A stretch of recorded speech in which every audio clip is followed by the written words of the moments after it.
기생 라합이 사자들을 접대하여 다른 길로 나가게 할 때에 행함으로 의롭다 하심을 받은 것이 아니냐. 영혼 없는 몸이 죽은 것 같이 행함이 없는 믿음은 죽은 것이니라. 아, 야고보서에서 말할 때 히브리서에서 라합의 믿음을 강조했다면 야고보서에서는 그 라합이라는 한 비천한 여인의 믿음은 그냥 허울뿐인 아니면 스테이트먼트만 있는 혹은 컨페션만 있는 혹은 그런 생각과 동의만 있는 믿음이 아니라 실제로 그의 목숨을 건 결단과 행실로 나타난 온전한 믿음이었다. 행실로 열매를 맺는 믿음이었다라는 사실을 지적해주고 있습니다. 그러니까 신약 성경은 우리에게 이 라합이라는 여인의 사실은 보잘것없는 한 여인인데 그 여인의 삶의 믿음의 아주 통전적인 인테그럴하다 그러죠. 그의 믿음이 그냥 스테이트먼트이거나 아니면 모든 사람들 앞에서 그냥 말로만 립 서비스 한다거나 아니면 컨페스 하고 만다거나 이런 것이 아니라 그의 삶 전체가 믿음의 실체였다라고 우리에게 고백해주고 있습니다. 그 이야기들을 오늘 특히 이 라합의 믿음에 우리가 중점을 두고 좀 살펴보고 싶습니다. 여호수아 본문과 히브리서와 야고보서의 도움을 얻어서 좀 더 자세히 살펴봤으면 좋겠습니다. 히브리서에 보면은 히브리서 12장 1절에 보면은 이렇게 말하죠. 이러므로 우리에게 구름같이 둘러싼 허다한 증인들이 있으니 모든 무거운 것과 얽매이기 쉬운 죄를 벗어버리고 인내로서 우리 앞에 당한 경주를 하며 우리에게는 구름같이 둘러싼 정말 손가락으로 다 헤아릴 수 없을 만큼 너무나 많은 믿음의 조상들, 믿음의 example들이 있습니다. 그런데 이렇게 얘기를 하고 그 11장에 가면 그 중에 라합이라는 사람을 우리에게 예로 들고 있다는 것이죠. 그래서 그 얘기는 뭐냐면은 믿음의 조상입니다. 이 기생 라합이 우리의 믿음의 조상이라는 것을 이스라엘 사람들이 다 인정하고 있다는 것이죠. 이 부족한 몸을 파는 여인을 통해서 하나님이 우리에게 믿음의 실체가 reality of faith, 믿음의 실체가 무엇인지를 우리에게 보여주고 계신다라고 말하는 것입니다. 이 라합의 믿음을 통해 하나님께서 라합을 통해 그 여인 안에서 일하시는 하나님이 이스라엘을 출애굽시키고 광야를 건너게 하고 요단을 건너서 젖과 꿀이 흐르는 땅을 이스라엘에게 주셨는데 바로 그 두 하나님이 같은 하나님이라는 거예요.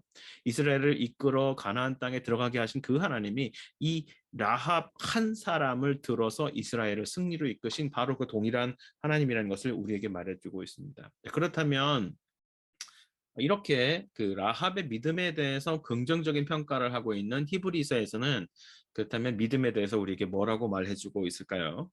히브리서 11장 1절에서 2절 말씀 이렇게 말합니다. 믿음은 여러분들 아마 많이 들어보셨을 거예요. 믿음은 바라는 것들의 실상이요 보지 못하는 것들의 증거니 선진들이 이로써 증거를 얻었느니라. 다시 한번 읽어드릴게요. 믿음은 바라는 것들의 실상이요 실체요 보지 못하는 것들의 증거니 선진들이 우리의 조상들도 이로써 이 믿음을 통해서 증거를 얻었느니라. 자, 이 말은 무엇이냐면요. 바라는 것들의 실상이다. 내가 소망하는 것, 그러나 상식적으로는 절대 일어날 수 없다고 여겨지는 어떤 결과, 그 결과가 실상으로 나타나서 우리에게 실제 일어난 일이 되었다. 그 믿음은 그것이 이미 실제로 일어난 일로서의 결과를 우리에게 보여준다. 그렇게 말하고 있고요. 또 보지 못하는 것들의 증거다. 지금은 눈에 보이지 않지만 그 믿음을 통해서 우리 안에 들어온 이미 일어났고 실제로 일어나고 있고 그것이 그 일이 하나님으로 인해서 나에게 벌어졌다. 하나님이 그 일을 하셨다. 나를 구원하셨다라는 그 기존의 지식이 나를 구원하는 지식이 아직 완성되지 않은 미래를 향해서 가는 우리에게 이것이 반드시 성취될 거야라는 증거로서 우리의 삶에 작용한다는 것입니다. 우리가 믿음을 가지게 되면 그래서 두 가지 측면이 있어요. 하나는 지식의 측면입니다. 하나님께서 우리를 구원하셨다라는 그 완료 형태, perfect. 하나님이 이미 이루셨다. 있다라는 지식으로서 우리에게 들어오는 것이죠. 하나님이 우리를 구원하셨다라는 것을 깨닫고 이해하고 그것을 붙들 수 있는 지식으로, 구원하는 지식으로 우리에게 들어오는가 하면 지금 내 안에 확신으로 내게 믿어진 이 지식이 아직 완성되지 않은 구원, 미래에 완성될 그 구원을 내가 믿고 갈 수 있도록 지금 내 안에 증거로, 에비던스로, 윈니스로 작용을 한다는 것입니다. 그래서 이 지식과 증거가 서로 상호작용하면서 선순환을 만들어내는 거예요. 내가 믿음을 가졌을 때 믿음을 통해서 하나님께서는 나를 사랑하시고 내게 오셨고 나를 구원하셨다라는 지식을 얻게 되고 그 지식은 증거가 되어서 내가 앞으로 나아가게 하고 그 앞으로 나아가면서 경험한 그 경험들이 다시 나에게 지식이 되고 이것이 더 풍성한 지식이 되어서 내가 앞으로 또 나아갈 수 있는 증거가 되고 이런 선순환의 작용을 하게 하는 것. 그것이 바로 성령께서 우리 안에 주시는 믿음의 펑션이다라고 말하고 있죠. 히브리서가 그렇게 말하고 있어요. 자, 다시 한번 그 관점에서 이 말씀을 다시 한번 여러분 생각해 보세요. 믿음은 바라는 것들의 실상이요. 이미 이루어진 실체요. 지식이죠. 지금은 보지 못하는 것들의 증거니. 지금은 보이지 않지만 앞으로 완성될 것이라는 것을 증거로 우리에게 말해주는 증거니 선진들이 우리의 믿음의 조상들도 바로 동일한 이 믿음으로써 증거를 얻어서 그들의 삶이 마무리될 때까지 증거를 얻어서 그 삶을 은혜 안에서 마무리했다, 완성했다 그렇게 말하는 것입니다. 그 믿음이 바로 이 라합에게 있었다라고 말해주는 것이죠. 자, 그런가 하면 히브리서 11장 6절에는 또 이렇게 말합니다. 믿음이 없이는 하나님을 기쁘시게 하지 못하나니 하나님께 나아가는 자는 그가 자기를 찾는 자에게 상 주시는 이심을 믿어야 할지니라. 상을 주신다. 믿는 이들은 하나님께서 그에게 상 주시는 분이라는 것을 믿어야 한다. 자, 여기에는 무엇이 있냐면 기쁨이 있습니다. 하나님의 기쁨을 얘기하죠. 믿음이 없이는 하나님을 기쁘시게 못한다. 결국 믿음만이 하나님을 기쁘시게 할 수 있다. 그래서 그 믿음이 하나님을 기쁘게 하는 그 기쁨을 향해서 나아갈 때 하나님께서는 우리에게 그 기쁨으로 다시 내게 돌려주신다. 이렇게 말씀하고 있어요. 몇 차례 여러분하고 함께 나눈 적이 있는 것 같은데요. 제가 진짜 좋아하는 말씀 중에 빌립보서 2장 13절이 있습니다. 저는 그렇게 외웠습니다. 빌리는 13살, 빌리는 13살. 그래서 빌립보서 2장 13절 이렇게 외웠는데요. 너희 안에 행하시는 이는 하나님이시니, 너희 안에 행하신 바로 그분은 하나님이시니, 그는 자기의 기쁘신 뜻을 위하여 자기가 기뻐하시는 하나님이 기뻐하시는 그 하나님의 뜻을 이루게 하기 위하여 너희에게 소원을 두고 행하게 하시나니.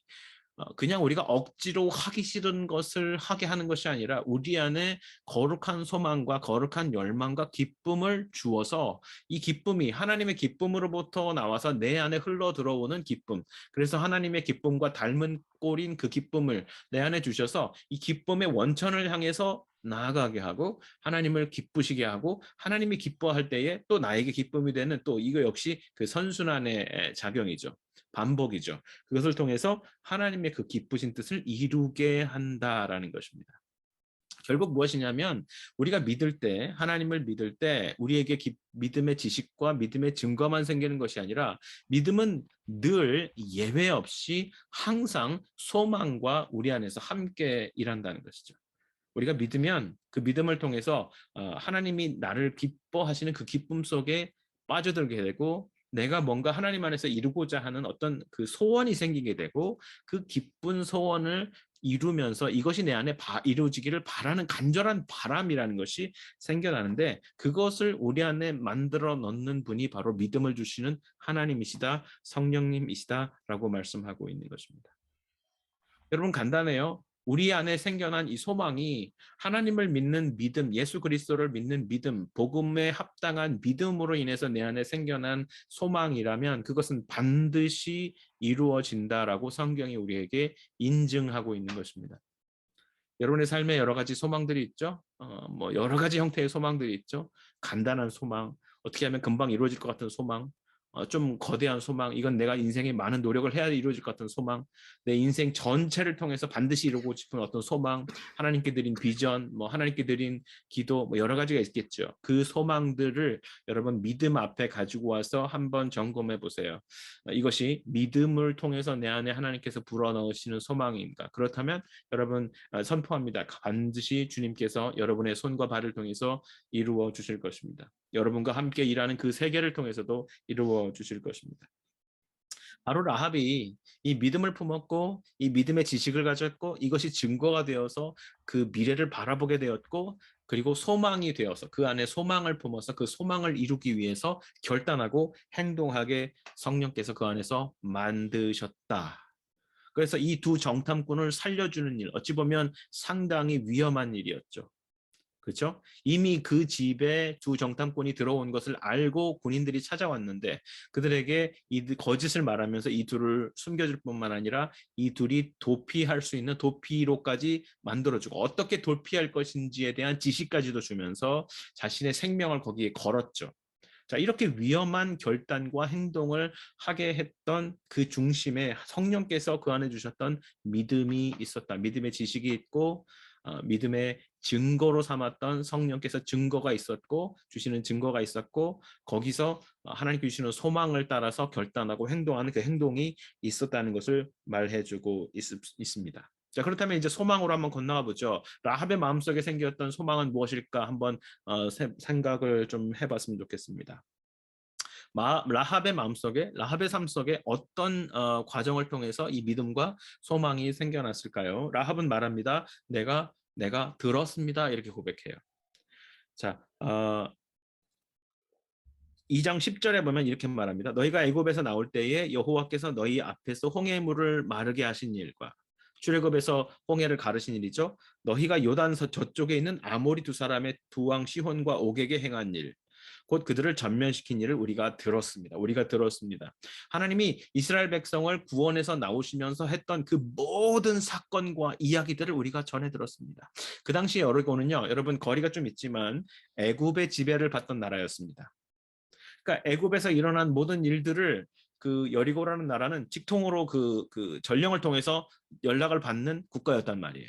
그러니까 이스라엘 백성이 애굽을 출애굽해서 나와서 그들을 뒤쫓던 바로의 군대를 뒤로 하고 홍해 앞에 섰을 때 하나님께서 홍해를 가르시고 그들이 마른 땅을 밟고 홍해를 건너며 또 그들을 뒤쫓아오던 애굽의 군인들이 그 물이 다시 합쳐지면서 수장되었던 그 살떨리는 전율스러운 이야기들을 그들이 전해 들었다는 것입니다. 또 그 광야를 지나면서 일어났던 하나님의 보호하심과 불기둥과 구름기둥으로 그들을 덮으셨던 사건과 매일 아침마다 만나를 내려서 그들을 먹이셨다는 사건과 그들이 지나가는 그동안 그들이 발이 부르트지 않고 그들의 옷이 혀지지 않도록 하나님께서 기적으로 붙들으셨던 그 모든 사건과 이스라엘을 대적했던 모든 백성들을 그들이 무찔렀다는 사실과 때로는 범죄하는 그 이스라엘을 하나님께서 회초리로 쳐서 돌이키게 하신 그 모든 이야기들을 내가 들었다라고 고백하는 것입니다. 그리고 그 마지막에 어떤 사건이 있었습니까? 지금 여리고는 요단강을 기준으로 볼 때 서쪽에 있는 도시예요. 요단강 서쪽에 바로 붙어 있는 인접한 도시인데 요단강 동편에 그러니까 요단강 건너편에 우리가 눈으로 바라볼 수 있는 그 나라 그 부족들의 나라에 이스라엘이 도착했을 때에 그들이 이스라엘을 대적하자 하나님이 이스라엘을 통해서 그들을 진멸하게 시킨 사건 가장 최근에 일어났던 바로 그 살떨리는 사건에 대해까지도 내가 들었다 이렇게 고백하는 것입니다.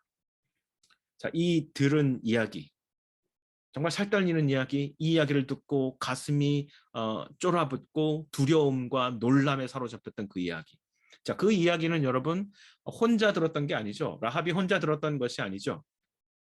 자, 라합이 말하기를 우리가 들었다, 우리의 마음이 녹아내렸다, 우리가 두려움에 떨었다 이렇게 말하는 것이죠. 여럿이 같이 들었습니다. 아마 그들은 라합을 제외한 모든 사람은 이런 일은 절대 일어나서는 안 돼. 만일 일어나면 우리는 다 죽을 거야. 우리의 삶은 완전히 망가져 버릴 거야. 어떻게든 우리 나라를 여리고성을 지켜야 해. 우리 목숨을 갈아 넣어서라도 이 땅을 지켜야 해. 이스라엘에게 저주가 있었으면 좋겠어. 다들 이런 생각을 했을 거예요. 그러나 유독 라합은 그 이야기를 듣고 그들과 동일한 반응을 보였던 것이 아니라 하나님이 이 땅을 그들에게 주셨다라는 신앙의 지식을 갖게 되었다는 것이죠. 아까 말씀드린 것처럼 믿음은 지식을 얻게 한다. 구원하는 지식을 얻게 하고 그것이 증거가 되게 한다고 말했습니다. 그 이야기를 라합의 이야기에 적용해보면 그대로 나오죠. 라합이 말합니다. 라합도 스스로 내가 아노라라고 말해요. 무엇을 아노라라고 말하냐면 9절에 보면 하나님께서 이 가나안 땅을 그대들에게 이스라엘에게 주신 것을 내가 아노라. 어떻게 알게 됐을까요? 그 이야기를 듣고 그 듣는 즉시 하나님께서 라합을 부르시고 라합에게 믿음을 주셨기에 아무도 그렇게 반응하지 않는데 오직 라합만 믿음으로 반응하게 그 지식을 얻게 하신 것입니다.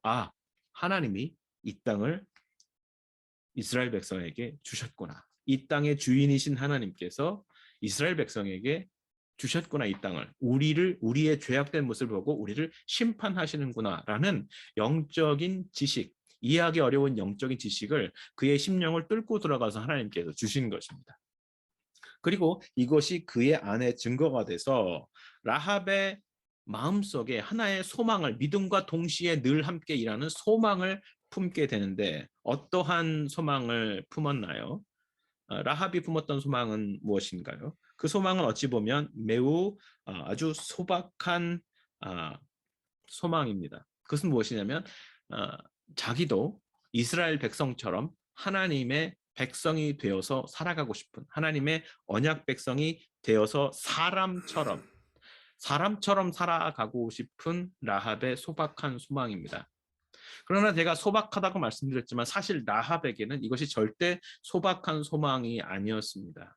왜냐하면 라합은 그 여리고 사회에서 marginalized 되어 있는, 소외되어 있는, 사람 취급을 받지 못하는, 쉽게 말하면 사람이 아닌 사람이 아닌 짐승 같은 사람으로 여겨지던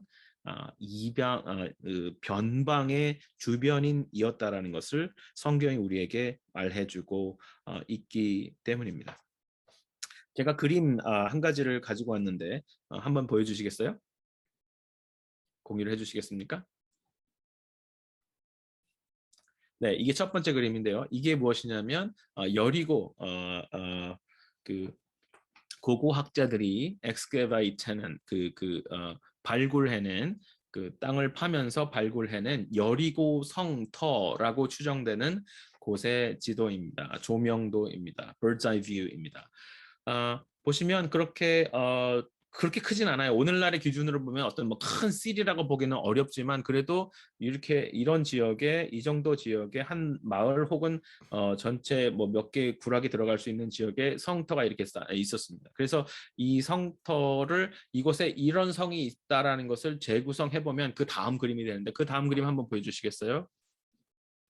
네, 이렇게 성을 쌓았다는 것을 여러분 그 학자들이 재구성해낸 그림입니다. 보시면 여기에 성벽이 두 개가 있죠. 안쪽으로 성벽이 하나가 있고 바깥으로 성벽이 또 하나 있습니다. 그리고 보시면 안의 성벽이 바깥의 성벽보다 조금 더 높습니다. 이 그림에는 안에 있는 성벽과 바깥에 있는 성벽 사이에 거리가 꽤 되는 것으로 그려져 있지만 실제 학자들의 고증을 통해서 살펴보면 안에 있는 벽과 바깥에 있는 벽의 사이에는 최대 3m, 최소 1m 저의 간격이 아주 그렇게 넓지 않은, 그래서 이 두 개의 벽을 만들어 놓고요. 성벽을 만들어 놓고 그 사이를 일단 그 통행을 하게 하는 그런 형태의 그 케이스메이트 월이라고 하는 그 성벽을 만들고 살아갔습니다. 그래서 전시가 되면 어떻게 하냐면 그 두 개의 성벽 사이를 돌을 쏟아붓거나 여러 가지를 집어넣고 또 그 사이에 방들, 지금 보시면 제가 빨간 직사각형으로 렉탱글로 표시한 곳인데 그런 형태로 다리와 같은 브리지 쉐이핑처럼 되어 있는 그곳에 방을 만들어서 그곳에 포대를 넣거나 뭐 이 벽과 벽 사이를 돌을 넣어서 벽을 오히려 하나의 벽으로 만들어서 두껍게 만드는, 그래서 멀리서 적군들이 공성태를 날리면 돌을 큰 락들을 던지면 그 벽 자체가 깨어지지 않도록 하는 그런 형태의 더블 월로 지어져 있었습니다. 근데 이 성경의 기록에 의하면 라합의 집이 지금 빨갛게 제가 직사각형을 그려놓은 그 장소처럼 안의 벽과 바깥 벽 사이를 잇는 그 다리처럼 생겨져 있는 그 집에 살았다는 것입니다. 그 집을 지어놓고 그 도시에서 가장 가난한 사람이 이 집에 살도록 했습니다. 왜냐하면 여러분, 적에게 공격받으면 가장 위험에 쉽게 가장 먼저 노출되는 사람이 바로 저 집에서 사는 사람들이었겠지요. 그래서 라합의 삶이 저 집에서 영위되었다, 저 집에서 살아갔다라는 얘기는 성경에서 보면 성벽 위에 집이 있었다. 히브리서와 영어 성경에 보면 성벽 위가 아니라 성벽 안에 있었다, 그렇게 써져 있는데요. 그 성벽과 성벽 사이에 지어져 있는 그 집에 라합이 살았다는 거예요. 그 얘기는 뭐냐면 라합의 생명은 여리고 사람들에게 보여질 때에, 여리 사람들이 생각할 때에 가장 먼저 공격을 받으면 가장 먼저 죽어도 되는 사람, 공격을 받았을 때 그냥 죽어도 아무도 거기에 대해서 신경 쓰지 않는 사람, 이으로 대우되었다는 것입니다. 라합이 그가 생존하기 위해서 이 집에라도 들어가지 않으면 살 수 없는 절박한 삶의 고통 가운데 그가 살아가고 있었음을 우리는 알 수 있지요. 그래서 이 라합의 삶, 이렇게 살아가는, 주변인으로서 마지널라이즈 되고 버려진 삶, 누군가가 공격하면 가장 먼저 죽을 수밖에 없는 삶. 게다가 라합의 이야기를 보면 남편의 이야기가 없습니다. 그 고대사에서 언제나 항상 여인들이 얘기를 할 때는 그 남편의 이름, 누구의 아내로 소개가 되기 때문에 라합이 남편의 이야기가 없다는 얘기는 이미 과부로 살아가던 여인이었다라는 것을 생각해 볼 수 있는데요. 그 당시에 과부로 살아간 여인이라는 것은 사회에서 거의 버려지고 아무런 보호 장치도 갖지 못하는 사람이었다라는 말과 같습니다. 결국 라합이라는 여인은 남편의 죽음을 통해서 자신인 그 사회에서 혹은 가정에서 버려지고, 그 버려진 삶 속에서 생존하기 위해서는 자기의 몸을 팔아서라도 살아갈 수밖에 없는 그 사회의 마지널라이즈된 삶 속에 살아가고 있었고, 그 삶이라도 생명을 연명해 가기 위해서는 이 성과 성벽 사이에 지어진 그 집에서라도 살아갈 수밖에 없었고, 그곳에서 살면서 여관업을 하기도 하면서 그 성 한 가운데서 살아가는 부유하고 권력을 가지고 있고 사회의 주류 세력이었던 사람들의 그 짐승 같은 그 정욕을, 디자이어를 해소시켜주는 아주 고통스러운 삶을 살아가는 사람이었다는 것이죠. 그 사람에게 하나님께서 이 도시 앞에 왔다, 자기 백성을 데리고 왔다, 그리고 오는 모든 가정에서 하나님께서 그 백성을 승리하게 하셨다라는 이야기를 들었을 때 어느 누구도 그렇게 반응하지 않았지만, 그 이야기를 들었을 때 라합의 마음속에 믿음의 지식이 생겼고, 그것이 증거가 되어서 자신의 미래를 바라볼 수 있는, 다른 미래를 소망할 수 있는 기회가 생겼고, 그것을 통해서 라합의 마음속에 내가 하나님의 백성으로 살아가고 싶다, 사람다운 사람으로 살아가고 싶다라는 소망이 생겨나게 한 것이었습니다. 어쩌면 이런 삶이 지속되는 그 삶 속에서 이제 지긋지긋한 삶 끝낼 수 있겠다, 적들이 쳐들어오면 내가 제일 먼저 공격을 받아서 죽을 텐데, 그래 이제 죽자 그냥, 그런 생각을 했을지도 모르겠어요. 그러나 그렇게 되지 않았고, 거꾸로 오히려 하나님의 말씀이 들려올 때, 하나님의 역사가 그에게 들려올 때, 그 여인의 마음속에 하나님을 아는 지식, 하나님은 온 땅과 하늘과 땅의 주인이시고 창조주이시고 하나님이시고, 그가 이스라엘 백성에게 이 땅을 주었다, 하나님 자신과 하나님의 사역을 이해하는 지식이 그 마음속에 들어차게 하셨고, 그것이 증거가 되어서 자신의 미래를 꿈꾸게 되는, 정말 사실은 꿈꿀 수 없는 상황에서 꿈꾸게 하시는 성령의 사역이 그 안에서 일어났다는 것이었습니다. 결국 그 소망으로 인해서 라합은 정말 위험한 결단을 하게 합니다. 위험한 결단과 위험한 행동을 하게 하죠. 그 믿음이, 그 소망이. 여러분, 믿음이라는 것은 항상 그렇습니다. 여러분이 그 믿음을 진정성 있는 믿음과 그 안에서 역사하셔서 믿음의 지식이 되고 증거가 되어 앞으로 나아가게 하는 소망을 만들어내는 믿음을 여러분이 가진다면, 이 믿음은 때로 여러분을 아주 위험한 자리에 이르게 합니다. 그 위험한 자리에서 믿음의 결단 그리고 믿음의 행동을 나타내서 결실하는 믿음이 되게 하는 것, 그것이 바로 믿음의 본질입니다. 아무리 비천한 사람이라도 그 믿음이 그에게 자리 잡고 들어갈 때에 믿음은 그런 식으로 삶의 열매를 나타내는 것입니다. 여러분 성도가 신자가 예수님의 제자라고 말하면서 믿음을 가졌노라고 말하면서 그 믿음이 여러분 안에서 예전에 하던 그 모습 그대로 어, 살아오던 그 방식 그대로 아무런 변화 없는 그 모습 그대로 아무런 도전 줄지 못하는 그 삶으로 그냥 살아가게 한다면 내가 편한 삶, 내가 익숙한 삶, 그냥 그렇게만 살아가도록 내버려 두는 믿음이라면 어쩌면 여러분은 여러분의 믿음에 대해서 한번 심각하게 고민해 보아야 할지도 모르겠습니다. 여러분의 믿음이 잘못됐다는 뜻이 아니라 우리가 마치 우리의 믿음을 여러분 그 토이스토리라는 애니메이션 영화 아시죠? 그것처럼 장난감을 어, 오래 잘 쓰던 장난감이었지만 전혀 문제가 없는 아주 여전히 잘 워크하는 장난감이었지만 새로운 장난감 혹은 여러 가지 어떤 이유로 인해서 이제는 너무나도 익숙해져서 어쩌다 보니 저쪽 쉐프에 혹은 침대 밑 장난감 창고에 그 박스에 넣어놓고 그 존재를 잊어버리게 되는 그런 상황에 우리의 믿음이 처하고 있진 않은지 한번 고민해 볼 때가 되었다는 것이죠. 여러분의 믿음 어떻습니까? 그 믿음이 여러분을 흥분하게 하고 때로는 그 위험한 고백의 자리 혹은 위험한 결단과 행동의 자리에까지 여러분을 몰아붙이고 있나요? 어, 믿음이 믿음이 여러분에서 일하는 그 사역이 바로 그 사역이라는 것입니다. 물론 우리의 믿음이라는 것이 여러분 항상 우리가 그 믿음에 합당한 올바른 결정을 할 수 있다는 것을 보장해 주진 않아요. 우리가 실패할 수 있습니다. 하나님의 믿음이 요구하는 그 결단을 하지 못하고 애둘러 갈 때도 많이 있습니다. 하나님께서 도전하신 그 도전을 받아들이지 못하고 평범하고 쉽고 나에게 어려움이 되지 않는 길을 택해서 갈 수도 있습니다. 그것이 계속해서 반복될 수도 있습니다. 그럼에도 불구하고 하나님께서는 여러분을 향한 그 도전과 부르심을 포기하지 않는다는 사실, 거기에 우리의 소망이 있고요. 거기에 우리의 불편함이 있을지도 모르겠습니다. 여러분 믿음의 편한 믿음 없는 혹은 믿음이 있어도 그냥 소소의 삶, 내게 큰 도전이 오지 않는 도전받지 않고 그저 일상적인 삶을 살아가는 그 삶에 있어서 하나님의 도전이 없는 삶을 살고 싶다라고 생각하신다면 여러분 그런 삶이 있었으면 좋겠다. 그런 삶이었으면 좋겠다라는 생각이 혹시 드신다면 포기하십시오. 하나님은 여러분을 절대 포기하지 않으시기 때문에 하나님은 끊임없이 여러분의 삶에 믿음의 도전을 던지실 것이기 때문에 여러분의 믿음은 그 자리에 머물 수 없을 것입니다.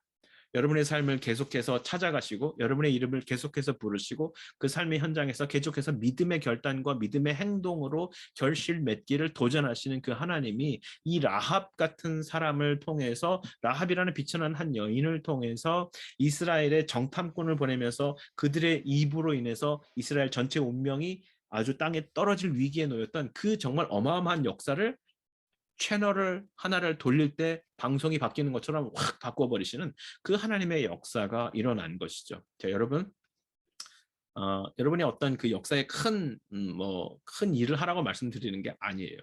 다만 하나님께서 라합을 부르셨던 그 삶의 현장 속에서 그의 믿음을 하나님께서 주관하시고 그 믿음 앞에 홀로 서서 그 삶의 믿음의 결단을 내리려 하는 그 여인을 도우셨던 것처럼 여러분의 삶 속에 믿음을 돌아보시면서 하나님께서 나에게 어떤 도전을 하시는가, 내 삶 속에 어떤 걸음을 걸어 나가게 하시는가, 내가 지금 처해 있는 믿음의 결단의 자리는 어디인가 고민해 보면서 하나님께 주시는 그 도전의 자리 앞에서 여러분 고민하고 기도하고 눈물 흘리고 때로는 고통스러워하면서 그 하나님의 도전을 받아들이는 여러분이었으면 좋겠습니다.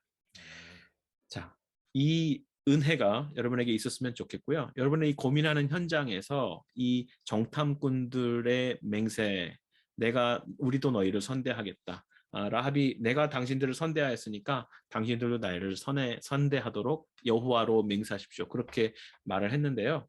이 선대라는 단어 자체는 이제 헤세드라는 구약이 여러 번 나오는 하나님에게 사용이 되면 enduring love 혹은 steadfast love로 해석이 되는 하나님의 놀라운 은혜를 말하는 것입니다. 자, 그 은혜의 백성이 되고 싶었던 라합의 그 고백, 여러분 그 고백을 생각하시면서 하나님의 도전을 정면으로 받으시는 여러분이었으면 좋겠습니다.